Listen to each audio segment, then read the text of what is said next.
Think about everything you know. Now, try to think about what you don't. You may notice that everything coming to mind, whether it be quantum physics, alchemy, or jet skiing, falls into a common category. Any knowledge deficit that you can clearly pinpoint is constructed upon what you've already been exposed to.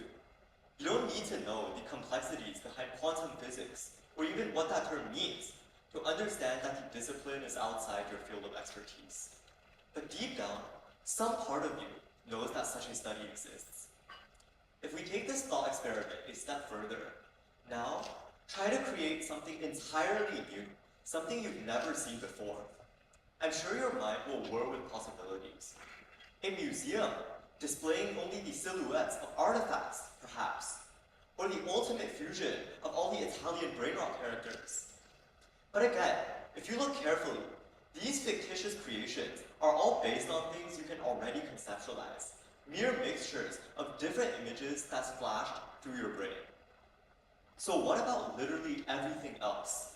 The stuff that escapes our wildest imaginations? What if there was a color, a smell, a sensation that we have yet to discover? This brings me to one of my favorite stories, Plato's Cave Allegory, which basically had the same idea as the Matrix, but over 2,000 years earlier. For those who aren't familiar, Plato described a group of prisoners who had spent their entire lives chained to the inner wall of a cave, seeing nothing but shadows reflecting off of the stone surface facing them, lit by only the flickering flames of torchlight. When one of them was finally released, they couldn't believe the world outside. To them, it was one prolonged hallucination, full of this intense state called light that wouldn't go away and hurt their eyes. It was only after weeks of acclimation that they got used to this new reality. But when they returned to the cave to tell the tale, all of his peers thought he had gone crazy, a heretic corrupted by the outside world. Of course, it's probably too much of a stretch to say that we're all living in the shadows, ignorant of what truly lies before us. So what's the point of talking about all of this? The biggest crisis facing you and I, who were born lucky enough to pursue a quality education and live out our dreams, is one of complacency. Literacy rates and university attendance are at all-time highs in 2025, but so are the problems we face. The collective inaction towards climate change, the political polarization driving rallies to violence, and the spread of blatant misinformation that affects hundreds of thousands of people. The list goes on. It doesn't make sense that society is at its best it has ever been, yet it's arguable that life is worse for the average individual now than a decade ago. I believe the reason behind this is simple. With so much information at our fingertips, we've isolated ourselves from exploration. The closest thing we do to explore is to type a phrase in a Google search, significantly lowering the bar to curiosity. The accessibility of knowledge has diminished the value of learning more things. Every day, most of us operate under a guise of knowledgeability, as we are bombarded with news headlines that we absorb, only to regurgitate these shallow understandings of the world around us to impress our peers. I'm sure we've all been there at some point, needing to throw around some names to pretend to know about politics, for example, or using business jargon to fake it until you make it against a higher up.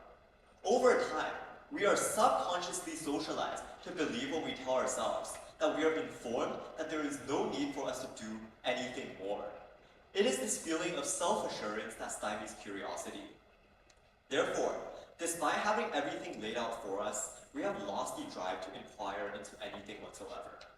AI exacerbates the situation, mixing and matching pre-existing information together and calling it novel ideas. While its ramifications have yet to clearly manifest, the rise of automation may very well be the nail in the coffin for inquiry, as people blindly rely on AI chatbots, which may come to supersede critical thought. GPT is really good at bolding and italicizing, laying out the key points it wants you to take away. In doing so, we become shackled to the singular perspectives of an algorithm and what it deems to be important. I'm highlighting AI in particular because our ignorance is precisely what enables it to grow. Already, studies conducted as early as July show that human-imposed regulation on AI is becoming ineffective. When fed emails about a staged plan to shut down their system, some of our best friends, GPT, DeepSeek, and Gemini, decided to resort to blackmailing relevant employees in order to keep functioning. In the worst of instances, it has been willing to kill, locking relevant employees in a room without giving them the clearance to leave or the call to rescue.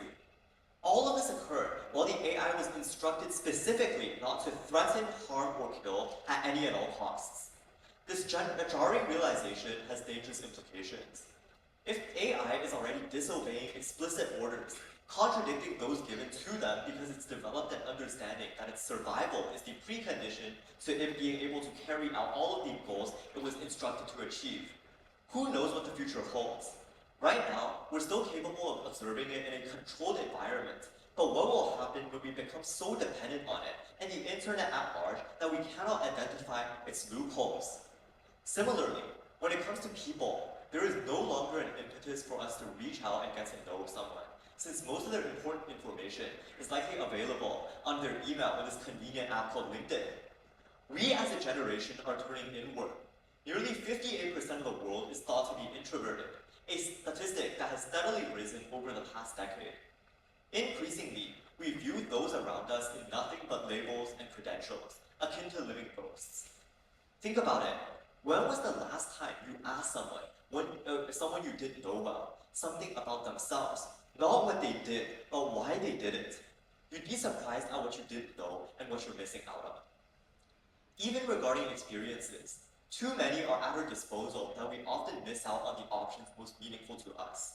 To really put things into perspective, 2 months ago, I ate a bagel for the first time in years. Shoutouts to Jennifer Xu. I probably had a very bad one when I was younger, because for the longest time, I refused to try another until she decided to order me one day lunch. Looking back, I cannot help but wonder what else I had missed out on because of my ungrounded prejudices, or other things I would have loved but don't because I told myself not to. The memories that last are typically the ones of discovery.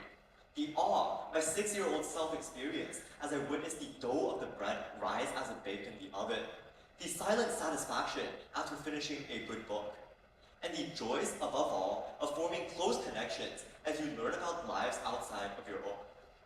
The TLDR is, there is so much untapped potential out there and beneath our very eyes, potential that we are choosing to neglect and not tap into.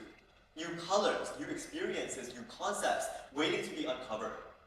We're confining ourselves deeper and deeper into our caves, unknowingly, becoming increasingly oblivious to the true state of the world. I don't know about you, but the prospect of missing out on these things terrifies me. The thought that I'm leaving tons of room for regret. So what can we do? Recognizing the dangers of this phenomenon is the first step out of many in order to predispose your mind to constantly question and crave for more. But beyond this, perhaps the most important takeaway from this talk is to be content with uncertainty. Easy access to information simplifies our decision-making calculus, feeding into our primordial instincts for structure and stability. Increasingly, we hope to map out the pathways of our lives in front of us, understanding where our every step will lead and the ramifications of those consequences. But spontaneity, it turns out, is the prerequisite to experiencing novelty. It is when you give yourself the leeway to sift blindly through the dark that you open yourself up to what life has to offer, because those experiences are the ones that will surprise you. The times when you stumble upon something you never knew before, when you become friends with someone you never expected to meet, or learn something that permanently alters your worldview, are the defining moments of life that give it meaning. Excessive planning minimizes the odds of discovery. Additionally, never forget to ask questions. Refuse to take anything for granted, because you never know what is true and what is not. And it's not just about seeing through misinformation. In the vast majority of cases, what you get from the internet isn't blatantly wrong per se, but just skewed depictions of what is actually going on, with majoritarian narratives often crowding out other heterogeneous viewpoints. Questioning the comprehensiveness of our body of knowledge that we possess is the only way of seeing past these artificial distortions. So don't settle for enough. Always strive for more. Never be content with what you already know. Ask questions about what you don't and are genuinely curious about. And with that in mind, just wander around and see where life takes you. Only when you look past the shadows do you see the true colors and appreciate the things around you. Thank you.